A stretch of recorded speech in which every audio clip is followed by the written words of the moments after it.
Before you say I do, there's much to do. There's no perfect way to plan a wedding. However, a solid foundation is everything. Working for rank number 2 Best Wedding Planner in Lexington, Kentucky, Lydia B Creative Company has taught me everything there is to know about wedding planning. Before making any decisions for a wedding, one must have a big picture vision in mind. Mary Thornton, founder of Connecticut-based stationery boutique and event planning company Party Party, always asks her clients, is it casual, formal, large, small? Do you prefer formal and elegant, or do you want a fun, casual dance party? Once that decision is made, the other ones fall into place. This shows the importance of the order wedding planning is done. Once the vision is set, decisions that follow are made. Oftentimes, a bride and groom do not sit down and create a budget. According to TheKnot.com, 56% of couples spend more than they had planned on their wedding. This can result in couples beginning their marriage in debt they had not anticipated and cause added stress. Many free resources are available for couples needing guidance and or organization in the budgeting process. For instance, The Knot has a wedding budget calculator, WeddingWire.com has a wedding budget planner, and many more. Couples must keep in mind priorities and non-negotiables for their special day during this process. A common misconception of outdoor weddings is that they are more expensive.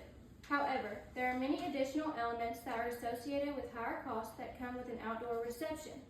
These may include, but are not limited to, tent rentals, restroom trailers, fans, standing propane heaters, etc.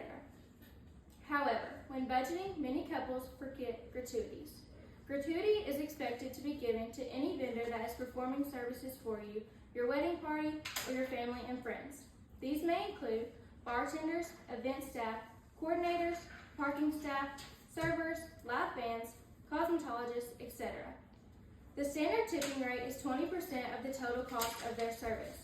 Be sure to review your contracts before tipping, as many vendors include this cost in their invoices.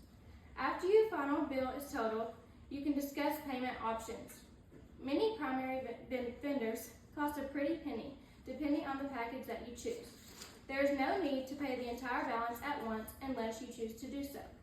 Many vendors offer payment plans and will be happy to discuss those options with you upon request. However, without a deposit, you do not have a vendor fully secured. Mostly, if not all, vendors require a deposit of some kind in order to secure your spot on their calendar. This applies specifically to primary vendors, but many secondary vendors also require this as well. Deposits are more often than not included in your total cost. You must pay these as your spot is not secured without one. When deciding a date for your wedding, a couple should take into consideration their non-negotiable guests, vendors, and venue. To add, it is important to note peak season for weddings is May through October, so everything will be more expensive during this time. Before choosing a specific date that you'd like to tie the knot, you must first decide on the season. There are many pros and cons to choosing a certain season over another. Obviously, if you desire an outdoor ceremony or reception in a field, the dead of summer or the peak of winter is not ideal. Envision your day and then plan accordingly from there. Now it's time to find inspiration that matches your vision. Is there a theme, color palette, or style that you prefer? If so, Pinterest is a solid resource that allows brides to pin their favorite aesthetics to a custom board. Different seasons are associated with different color schemes, accents, etc. A few questions to ponder on before deciding on a season are what flowers are in season and what flowers are not in season because they are more expensive, so plan accordingly if you have a specific vision in mind. What is the average temperature and humidity at this time of year? If you choose an outdoor venue, you will need to keep an average weather in mind. What colors are commonly associated with this season? You want to choose colors that are complementary to the season and pair well.